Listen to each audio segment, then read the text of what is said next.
अस्सलाम dear students, first year की lecture series में मैं आप सबको वेलकम कहता हूं। आज हम सॉल्व करने वाले हैं एक्सरसाइज नंबर 3.3 के क्वेश्चन नंबर 4 और 5। क्वेश्चन नंबर 4 और 5 में तो सेम टू सेम वही मेथडोलॉजी है जो इससे प्रीवियस लेक्चर्स में हम पढ़ के आए हैं। क्वेश्चन नंबर 4 में एक न्यू मेथडोलॉजी है, तो बोर्ड की तरफ चलते हैं और देखते हैं कि क्वेश्चन नंबर 4 में कौन सी मेथडोलॉजी का इस्तेमाल किया गया है। क्वेश्चन नंबर 4 में हमें एक डिटर्मिनेंट ए दिया हुआ है और हमें वो कह रहा है कि आपने A12 मालूम करना है, A22 मालूम करना है, A32 और डिटर्मिनेंट ऑफ ए मालूम करना है। इसमें determinant of A find out करने का तरीका मैं ऑलरेडी आपको बता चुका हूं, तो हम मालूम करेंगे A12। तो मैं डायरेक्टली सोल्यूशन की तरफ आ रहा हूं। तो हमारे पास गिवन डिटर्मिनेंट है A which is 1 0 -2 2 -2 and -2 and -3 0 and 1।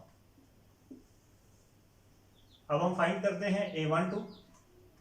अब A12 फाइंड आउट करने के लिए एक फार्मूला है, हम उसका इस्तेमाल करेंगे। अब वो फार्मूला क्या है जी? Aij is equal to -1 i plus j into Mij जी। अब इस फार्मूले का क्या मतलब हुआ, यहाँ पे आई जे से क्या मुराद है वो मैं आपको भी बताता हूँ। देखें, ये जो आपके पास 1 2 लिखा हुआ है, बेसिकली यही आपके पास क्या है, आई जे है। तो आपने क्या करना है, -1 आई प्लस जे मतलब 1 + 2 एम आई जे। अब एम आई जे का क्या मतलब है कि आपने वो डिटर्मिनेंट लेना है जिसमें वो एलिमेंट होंगे जिसमें रो नंबर 1 और कॉलम नंबर 2 शामिल नहीं होगा। जैसे जुबान में अगर मैं आपको समझाऊं तो ये इस तरह से है कि आपने फर्स्ट रो और सेकंड कॉलम छोड़ देना है और बाकी जो एलिमेंट्स बचेंगे उनका आपने डिटर्मिनेंट बना देना है, like this -1 raise to power 1 + 2 determinant of. अब फर्स्ट रो और सेकंड कॉलम आपने क्या करना है जी, छोड़ देना है। ये आपने क्या कर दिया जी, छोड़ दिया। तो आपके पास पीछे क्या बचा, 0 -2 0 and 1। अब इसे आप सॉल्व कर लेंगे, ये आपके पास आ जाएगा -1 रेज़ टू पावर 3 और ये आपके पास क्या आ जाएगा, 0। तो जब आप -1 रेज़ टू पावर 3 को 0 से मल्टीप्लाई करेंगे तो रिजल्ट में आपके पास क्या आ जाएगा जी, 0 आ जाएगा। सिमिलरली अगर आप A22 फाइंड आउट करें तो आपके पास आ जाएगा -1 raise to power 2 + 2 determinant of. अब आपने क्या करना है, सेकंड रो और सेकंड कॉलम को आपने क्या कर देना है, छोड़ देना है और बाकी एलिमेंट्स का डिटर्मिनेंट बना देना है। इसमें देखें, ये आपके पास सेकंड रो है और ये आपके पास क्या है जी, सेकंड कॉलम। इन एलिमेंट्स को आपने छोड़ देना है और बाकी एलिमेंट्स का आपने क्या कर देना है जी, डिटर्मिनेंट बना देना है। तो आपके पास आ जाएगा 1 2 -3 and 1। नाउ इसको आप सॉल्व करते हैं तो ये आपके पास आ जाएगा -1 raise to power 4 1 multiply by 1 which is equal to 1 minus -3 multiply by 2 which is equal to 6 और ये आपके पास आ जाएगा +6। नाउ -1 रेज़ टू पावर 4 ये हमारे पास आने वाला है, यहाँ पे था -2, यहाँ पे -2 है, तो -3 multiply by -2 which is equal to +6 और ये दरमियान में माइनस, तो ये आपके पास आ जाएगा -5। तो आई होप कि आपको ये मेथडोलॉजी समझ आ गई होगी। इसी तरह से आपने A32 भी फाइंड आउट कर लेना है और determinant of A find out करने का तरीका मैं ऑलरेडी आपसे डिस्कस कर चुका हूं इससे प्रीवियस क्वेश्चंस में। अब हम मूव करते हैं क्वेश्चन नंबर 5 की तरफ। तो स्टूडेंट्स, क्वेश्चन नंबर 5 में आपके पास लिखा हुआ है विदाउट एक्सपेंशन शो दैट। आपने एक्सपेंड किए बगैर शो करना है कि जो गिवन डिटर्मिनेंट है वो किसके इक्वल है जी, 0 के इक्वल है। तो जी जब भी कोई डिटर्मिनेंट आपने एक्सपेंशन के बगैर 0 के इक्वल शो करना होता है तो उसके लिए आप सिर्फ और सिर्फ 3 पॉइंट्स पे गौर करते हैं। जी हाँ, नंबर 1 पॉइंट क्या होता है, जो इससे प्रीवियसली मैं प्रॉपर्टीज ऑफ डिटर्मिनेंट वाले लेक्चर में आपको बता चुका हूं। नंबर 1 पॉइंट हमारे पास ये होता है कि आप या तो क्या करें, उस डिटर्मिनेंट के तमाम एलिमेंट्स को 0 बना दें। इसका सेकेंड पॉइंट ये होता है कि आप कोई सी 2 रोज या कोई से 2 कॉलम्स को आपस में आइडेंटिकल बना दें। और थर्ड पॉइंट इसका ये होता है कि कोई सी एक रो या कोई सा एक कॉलम उसके एलिमेंट्स को मुकम्मल तौर पे आप 0 बना दें। तो इसमें जो पॉइंट नंबर 1 है उसकी तरफ तो हम नहीं जाएंगे क्योंकि वो एक मुश्किल प्रोसेस है। तो इसे नेक्स्ट पॉइंट की तरफ देखते हैं कि क्या हम वो उसमें कामयाब हो पाते हैं या नहीं हो पाते। तो क्वेश्चन नंबर 5 पार्ट नंबर 1, इसके मैं डायरेक्ट सोल्यूशन की तरफ जा रहा हूँ और लेफ्ट हैंड साइड मैंने इसकी पिक करता हूँ। तो ये आपके पास है जी alpha beta gamma, beta plus alpha, beta plus gamma and gamma plus alpha and alpha plus beta and 1 1 and 1। ये तो स्टूडेंट्स इस तरह के हम काफी क्वेश्चंस कर चुके हैं। हम सबसे पहले क्या करेंगे, C1 प्लस C2, ये हमने क्यों किया, ताकि हमारे पास एक कॉमन एलिमेंट आ जाए which is alpha plus beta plus gamma, alpha plus beta plus gamma, alpha plus beta plus gamma, और यहां आपके पास आ जाएगा beta plus gamma, gamma plus alpha and alpha plus beta and 1 1 and 1। Now हमें नजर आ रहा है कि alpha plus beta plus gamma इसमें क्या है, कॉमन है, तो आप इसे कॉमन ले लें। Alpha plus beta plus gamma from C1 common ले रहे हैं हम। तो इसे आप क्या कर लें जी, कॉमन ले लें, तो आपके पास आ जाएगा alpha plus beta plus gamma, determinant of 1 1 1, beta plus gamma, gamma plus alpha and alpha plus beta and 1 1 and 1. Now we see that C1 is identical to C3, so this determinant will give us 0 by the property of determinant. तो यहाँ आपके पास इसका result क्या आ जाएगा जी, 0 आ जाएगा। और जब alpha plus beta plus gamma 0 से मल्टीप्लाई होंगे तो आपके पास रिजल्ट भी क्या आने वाला है जी, आपके पास रिजल्ट भी 0 आने वाला है। तो I hope you understand it, because इसे प्रीवियस क्वेश्चंस में हमने रो और कॉलम ऑपरेशंस को बहुत ही अच्छे तरीके से पढ़ा था। इसे नेक्स्ट क्वेश्चन की तरफ मूव करते हैं जी। इसका थर्ड पार्ट है जिसमें हमें बताया गया है जी, आपने अगेन एक डिटर्मिनेंट आपको दिया हुआ है और उस डिटर्मिनेंट को आपने क्या करना है जी, 0 के इक्वल लेके आना है। तो आपके पास आ जाएगा जी 1 1 1 a square b square and c square, a divided by bc, b divided by ca and c divided by ab। जी तो स्टूडेंट सबसे पहले हम क्या करेंगे, हमारे पास C1 और C2 तो वो एक बहुत ही डिफरेंट केस है। हम अगर कोई प्रोसेस कर सकते हैं तो वो C3 पे कर सकते हैं। तो अगर हम क्या करें, C3 को मल्टीप्लाई कर दें ABC के साथ, तो देखते हैं हमारे पास क्या होता है। तो multiply C3 bye ABC।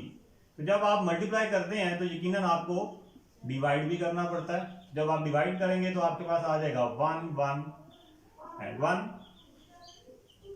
a square b square c square. जब आप ABC के साथ इसको मल्टीप्लाई करेंगे then you will get b by CA multiply ABC, c by AB multiply by ABC। Now 1 upon ABC, determinant of 1 1 1 and a square b square and c square। यहां से BC और BC आपस में cancel होंगे तो a multiply by a which is a square, C आपस में cancel होगा b multiply by b which is b square and a भी और a भी आपस में कैंसिल होगा तो आपके पास क्या आ जाएगा c स्क्वायर।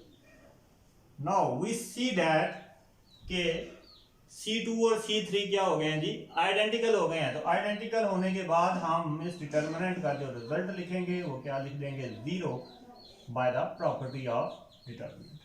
तो हमारे पास इसका राइट हैंड साइड आ जाएगी। अब हम मूव करते हैं क्वेश्चन नंबर पार्ट नंबर 6 की तरफ। पार्ट नंबर 6 की लेफ्ट हैंड साइड की तरफ आप लोग स्टूडेंट्स गौर करें और देखें कि हम उस पर क्या कर सकते हैं। तो 6 की पार्ट नंबर 6 की लेफ्ट साइड जो हमें दी हुई है वो है MN and L L M और L M N, L square M square N square. ये हमने इसकी क्या ले लिया जी, लेफ्ट हैंड साइड ले लिया। अब आप इसकी राइट साइड की तरफ गौर करें तो आपको राइट साइड में नजर आ रहा है कि हमारे पास यहाँ पे L क्यूब है, M क्यूब है और N क्यूब है। इट्स मीन कि अगर आप इसको L से मल्टीप्लाई करेंगे तभी आपके पास क्या आएगा, L क्यूब आएगा। और ये पूरी रो अगर आप मल्टीप्लाई करेंगे M के साथ तभी आपके पास M क्यूब आएगा। और ये पूरी रो आप R3 को अगर N के साथ मल्टीप्लाई करेंगे तो भी आपके पास M क्यूब बनेगा। तो यहाँ पे आप यही करेंगे कि multiply R1 by L, R2 by M, R3 by M। तो आपके पास आ जाएगा, जब आप मल्टीप्लाई करेंगे तो यकीनन आपको बाय डिवाइड भी करना पड़ेगा। तो डिवाइड में आपके पास आ जाएगा LMN, LMN और LMN। इसी तरह से जब आप L से मल्टीप्लाई करेंगे तो ये आपके पास आ जाएगा L square, L cube, M square, M cube, N square, N cube. अब आपको ये नजर आ रहा है कि यहाँ पे C1 में LMN क्या है जी, कॉमन है। तो आप ये कॉमन ले लें, taking LMN common from C1। तो ये आपके पास आ जाएगा, सॉरी LMN यहाँ पे आता है,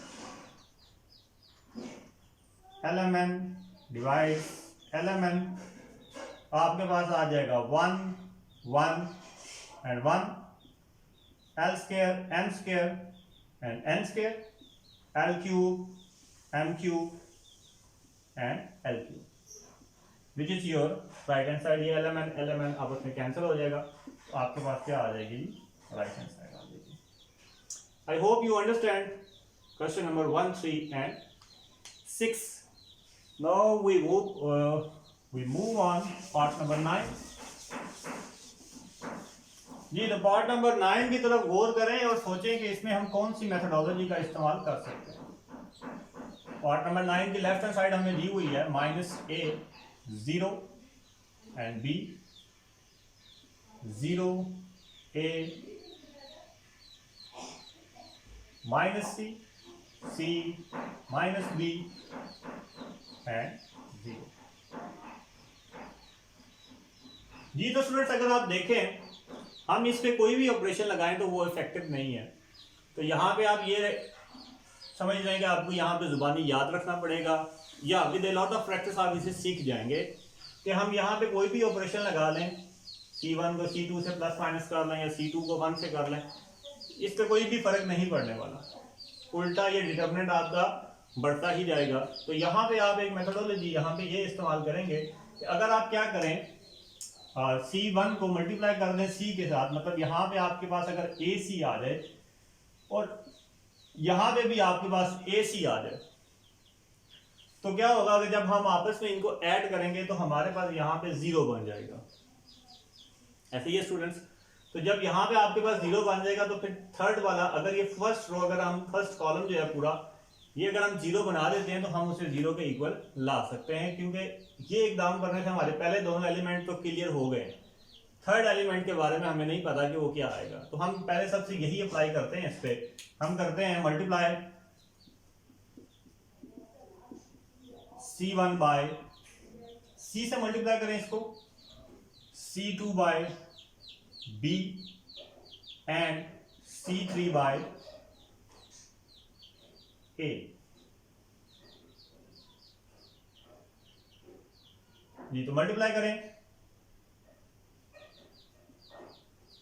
तो ये आपके पास आ जाएगा -AC 0 एंड BC। इसी तरह इसको मल्टीप्लाई करें तो ये आपके पास आ जाएगा 0, C2 को आप B से मल्टीप्लाई कर रहे हैं AB एंड -CB। इस तरह C3 को आप मल्टीप्लाई कर रहे हैं A के साथ, तो ये आपके पास आ जाएगा CA -BA एंड 0। जी तो स्टूडेंट्स अब आपने क्या करना है, इनको ऐड करना है, एडिंग या ऑपरेशन जिस तरह से हम पहले लिखते आए हैं, C1 plus C2 plus C3 which implies C1।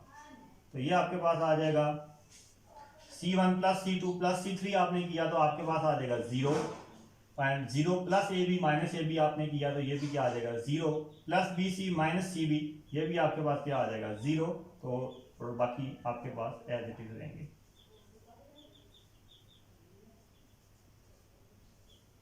And which is equal to 0। ये क्यों 0 है? क्योंकि हमारे पास C1 क्या है, तो C1 के तमाम एलिमेंट्स हमारे पास यहाँ पे 0 के इक्वल है। तो आई होप स्टूडेंट्स कि आपको इन दोनों क्वेश्चंस की समझ आ गई होगी। इसमें जो क्वेश्चंस मिस हैं, जो मैं बोर्ड पे सॉल्व नहीं कर सका due to lack of time, तो आपने वो क्वेश्चन क्या करना है, खुद सॉल्व आउट करने हैं और सॉल्व करने के बाद आपने मुझे ज़रूर चेक करवाना है। अल्लाह हाफिज़ and have a nice day.